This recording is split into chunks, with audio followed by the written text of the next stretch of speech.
Hey everyone, welcome to another episode of Black Guy Does Physics, where the value of G is always given. Now, if you want me to look at like a physics problem, leave a comment and I'll see if I could get to it. Otherwise, if you like this stuff, hit the like button or smash that subscribe button so you could get real content. All right, with that being said, let's get cracking. Oh my God, that hurt. All right, let's go. Today we're going to be looking at, what is this? C Mechanics 2008 number 2. And we're doing this for my boy Spicy. Spicy is asked me to do this problem for him. And we could see if we could get through it. All right.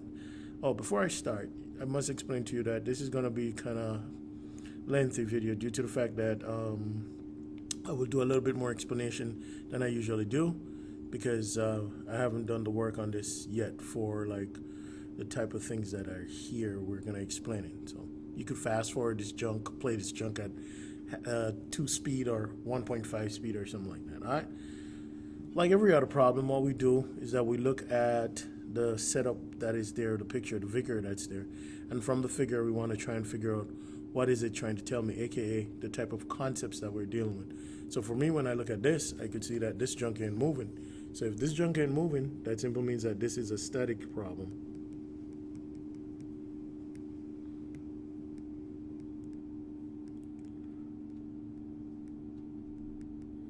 Right?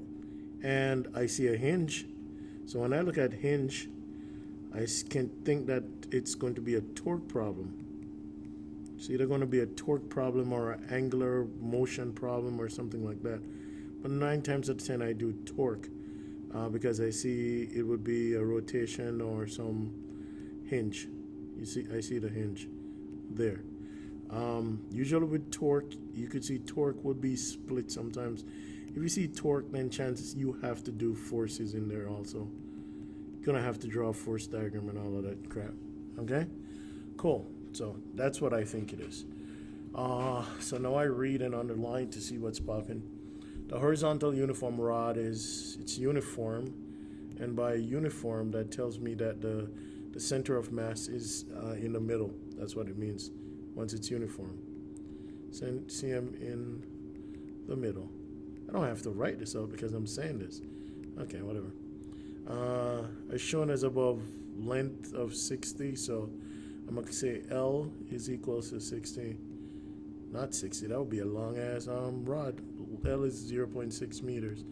And the mass is 2 kilograms, so M is 2 kilograms, which I could get mg nice and easy.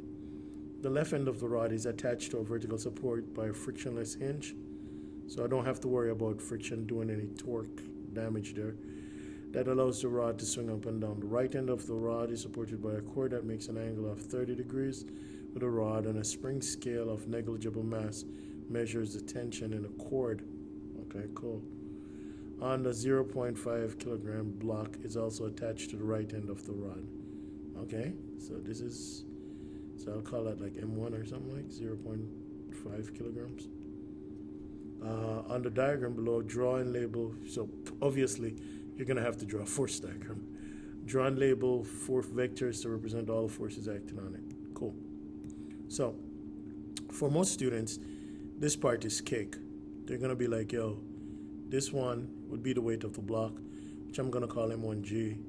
This one, because there's a string, you're gonna have the tension, which I'm gonna call T is acting in that one. And some students might know that since it told you that it's a uniform rod, and we said that the center of mass is in the middle, what that means is that the center of mass of the object is where all the mass of the object seems to act, hence, therefore, all the weight of the object is. So this should be in the middle. The weight of this rod, because it actually has a weight, would be in the middle, and this would be mg. Now, right here, at this hinge here, what's going to happen is that you're going to have some reactionary force, aka something has to hold the rod up. There has to be something here that's holding it.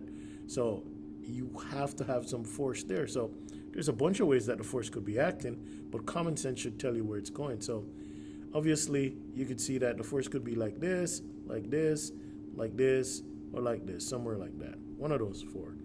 But you could see if if this force, if this one was acting, then it would be pushing this thing down along with this, along with this.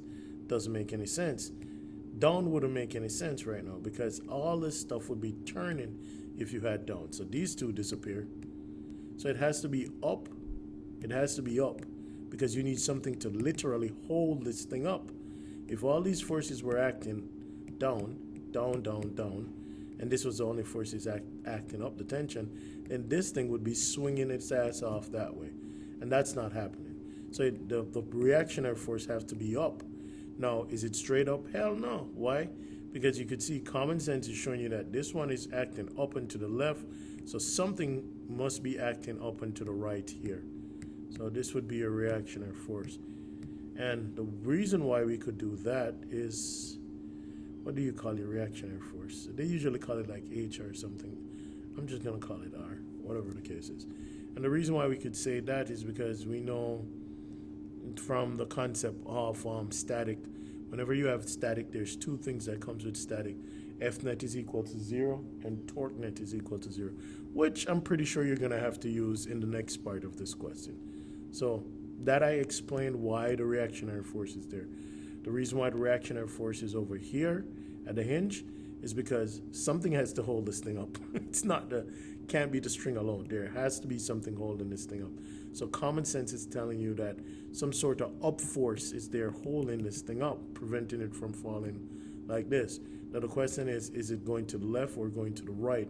It has to be going to the right because this one is going to the left. So now it says calculate the reading on a spring. So as I said before, there are two things you know. Two things you know is that F net is equals to 0. F net equals to 0, which that means is that F net X is equals to 0. Oh no, let me not do that. That don't make too much sense. Let's make it much simpler. Simple means that forces up equals to forces down,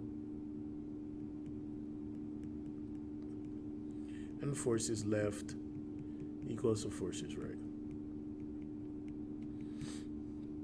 The other thing that you also know is the torque net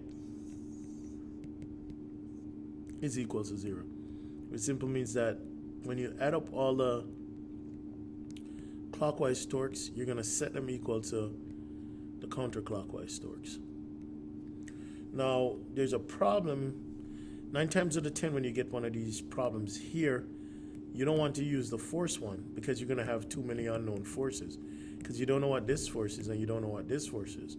And you're going to have too many problems when you're trying to solve, because when you break this force down into its x and break this force down into its x and this into its y and this into its y, then you're going to have trouble solving.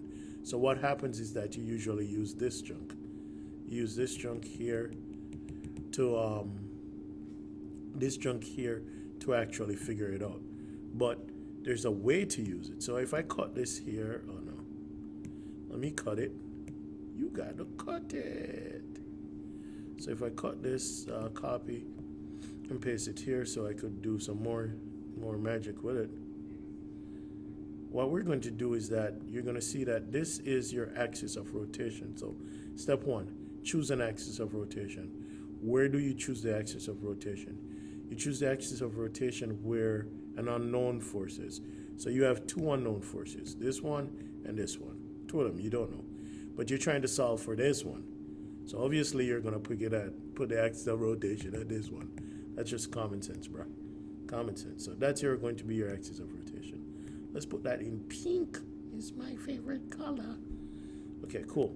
So because you put that at the axis of rotation there, what that means now is that the torque produced by this chunk is no longer, it's null and void.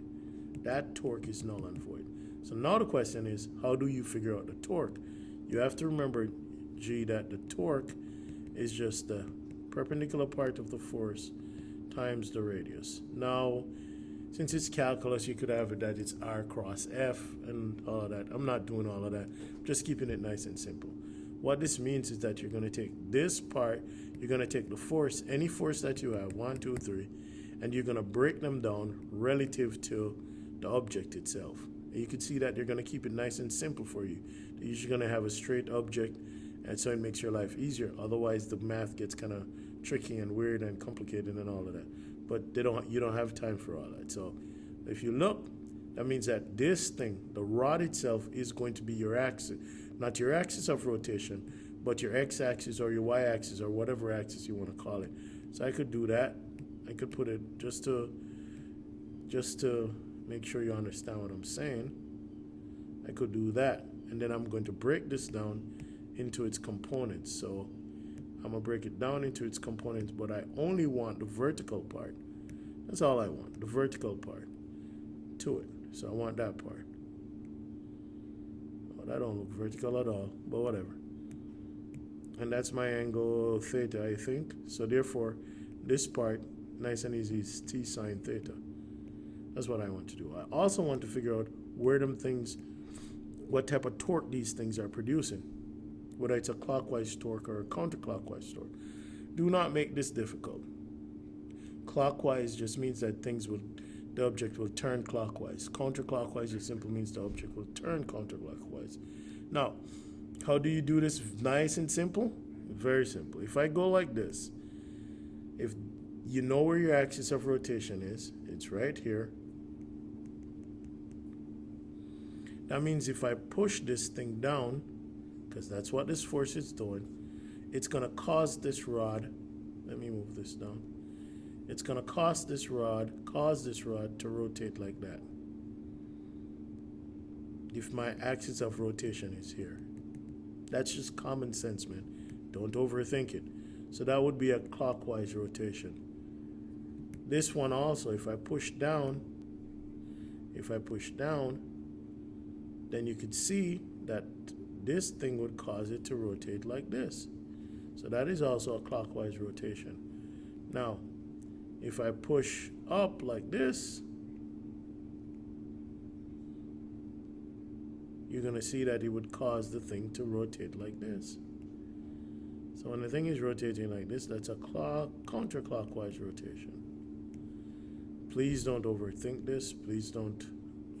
Nah, bruh. It's just which way the thing turns if you push it with that force alone. Some kids might have this weird thing in their head, like they're like, yo, but the thing ain't moving. So how do you have torque? Yeah, son, I understand that it's not moving. I'm just saying, if you are thinking that that's the only force acting on the object, which way would it cause the thing to rotate? That's what you're doing. I know it's not moving. The reason why it's not moving is because we're saying all the torques are balanced out. Got it? Got it. Got him. So anyway, so we're just going to use the torque thingy, and we're going to set that the sum of the clockwise torques is equals to the sum of the counterclockwise torques. So I'm going to make this a little bit longer because I'm telling you, because I'm trying to explain. So this would mean that it would be the torque of mg, the torque produced by mg plus the torque produced by m1g is equal to the torque produced by t. So the torque is force, the perpendicular force times the distance. Since mg is perpendicular to this thing, oh no, my pencil battery is about to die. I might have to do this video in 2 parts, sorry. Because this thing is perpendicular, the weight of the rod is perpendicular. That means that you don't have to break it down. It's perpendicular to the thing, so it's just the force, which is mg. And what's the distance? The distance is going to be the distance it is away from the axis of rotation, which will be this junk right here. This junk right here. This junk right here. And because it's the weight of the object and it's a uniform object, it's in the middle. So that would be L over 2. Plus the force. This is the force. M1G. I think I did this too close. Times the distance. The distance is the distance from axis of rotation all the way to where the force is acting, which that would be L. And then we do the same thing for T. So you could see T, its force would be T sine theta. Why is it T sine theta? Because that's the perpendicular part of the force. There's a reason why you take the perpendicular part of the force. just know that you take the perpendicular part of the force. Just take the perpendicular part of the force. Cool. Now that we have that, then you could see that that part would be, what is that? T sine theta times the distance. And that distance would be L. So we could cancel some L's. Yeah, no L's over here, bro. That was like a dad joke. Shut up, Dad. So that would give you T is equals to mg over 2 plus m1g all over sine theta. And you could solve that out, man. Yay! Points is racking up. So what's part C? The rotational inertia of the rod is about its center of mass is 112 ml squared, where m is the mass of the rod and L its length. Calculate the rotational inertia of the rod block system about the hinge. So rotational inertia is like mass. It's the rotational mass. So mass is it's the resistance. It's the measure of the resistance to something being linearly accelerated, right? Inertia is the measure of the resistance of something being angularly accelerated. So just like mass, like regular ass mass, where if I give you 2 kilograms and 3 kilograms and I ask you what's the total mass, then that would be 5 kilograms. You just add them. It's the same thing with the moment of inertia. They're just scalar quantities. You just add them. So if I have this rod system here, which I could cut, let me cut this thing. If I have this rod system here, yeah, then what happens is that the moment of inertia would be the moment of inertia of this and the moment of inertia of this. So I'm saying? So it would be the total moment of inertia, so I total, would be equals to the moment of inertia of the rod plus the moment of inertia of the block. Because the block actually is attached to this system and it will be rotating around this. If you should like cut the string or something, it could rotate. It will have some moment of inertia, right? So let's look at the rod first. So you see what they did here? They did something real slick. They gave you the moment of inertia about the center of mass, right? So there's a trick which is called a parallel, it's not a trick, it's just a rule or a law, which is called a parallel axis theorem. And the parallel axis, I don't know how to spell parallel, but I think it's like 1 R and 2 L's or something like that. Parallel axis theorem is basically this. The I of an object is equals to the I about its center of mass plus the I plus the M R squared, I think. Something like that. Yeah. So if you know the moment of inertia about the center of mass and you have a weight, the axis of rotation is moved from the center of mass, then all you do is that you multiply the mass of the thing times the distance the axis of rotation is from the center of mass. Let me say that again. It's a very simple formula or theorem. If I know the center of mass, the moment of inertia, off the center of mass of the object, right? I add the multiplication, I add this thing, where R represents the new axis of rotation from the distance of the new axis of rotation from the center of mass of the object, and then times the mass of the thing. That's all you're doing. Okay, so if we're looking at a rod, if I go over here and I say I rod, then I rod would be equals to ICM, let me do that, plus MR squared. Where ICM, they told you, was 112 ML squared, and the distance, M, would be M, the mass of the rod itself, and then the distance would be this chunk. Since the weight is acting here, then the distance here would be L over 2, because this is your axis of rotation, and that's your center of mass. So that would be L over 2. and then you'll do some math. Ain't nobody got time for math, man. Why are we doing all this math? Plus ml squared over 4, I think. If my math sucks, it sucks. It'd be all right. So that's ml squared plus, I think that's 3. Is that 3? Yeah, 4 into 12 is 3. 3 ml is squared. So that gives me 4. Did I do that right? Hopefully I did that right. That gives me 4 ml squared over 12. So that gives me ml squared over 3. Yeah, I did do it. So that would be your ICM. That's what it is. Now for the block, for the eye of the block, since the block is a point mass, what's a point mass? The point mass is simply this: an object that is moving around an axis of rotation where the axis of rotation is not actually on the object. In my previous classes, students used to like go crazy over this stuff. Bruh, if the axis of rotation is not on the object, then you treat the junk like a point mass. Simple. So the rod isn't a point mass because the axis of rotation is on the rod. The block is a point mass because the axis of rotation is not on the block. Simple. So that for any point mass, it's just mr squared. So this would be like m1 squared or something like that.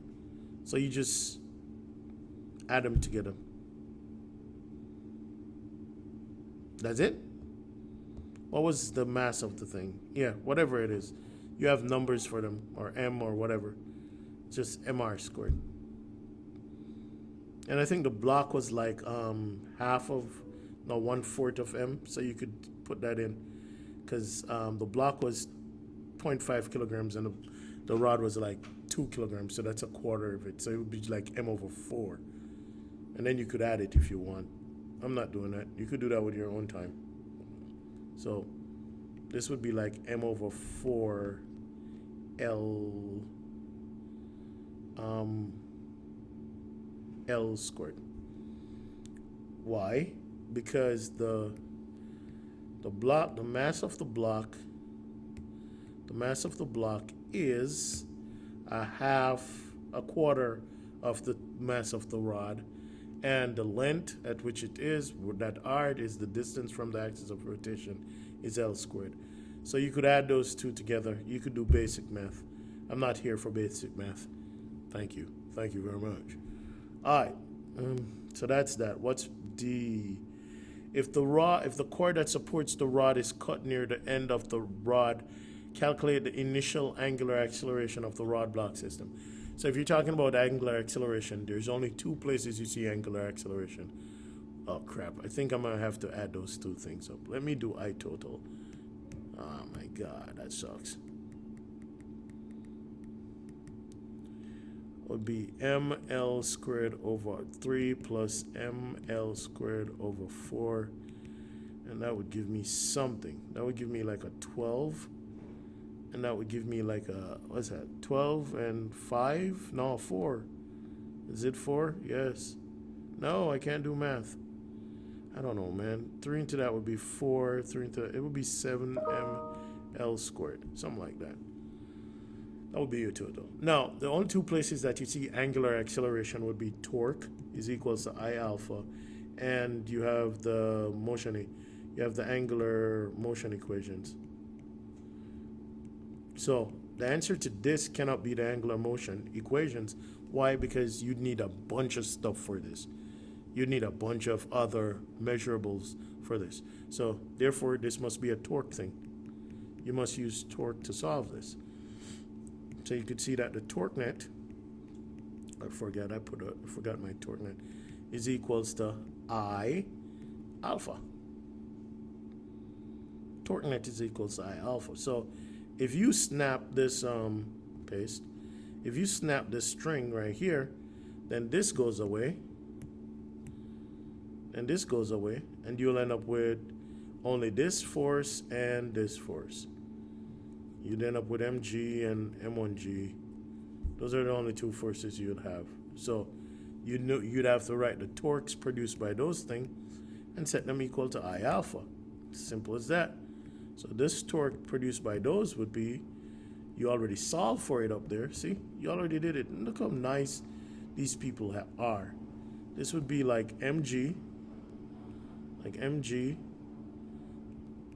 the torque by, I'm not writing over the whole thing because we already know the torque by this would be mg times L over 2, which I think you already solved for all the way up here. It would be just whatever. mg L over 2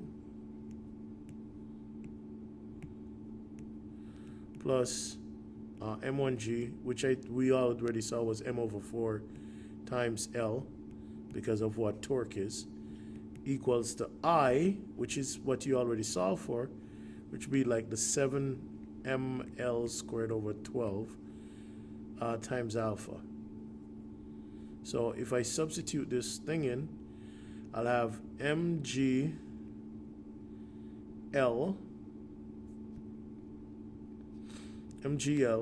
over 2 plus mg over 4l, because it's 1/4 the mass of that, equals to 7ml squared over 12 alpha. And then I could go and start canceling out. M's cancel M, and L cancel an L, and then I would multiply by 12 on both sides. Hopefully you don't get lost with this math.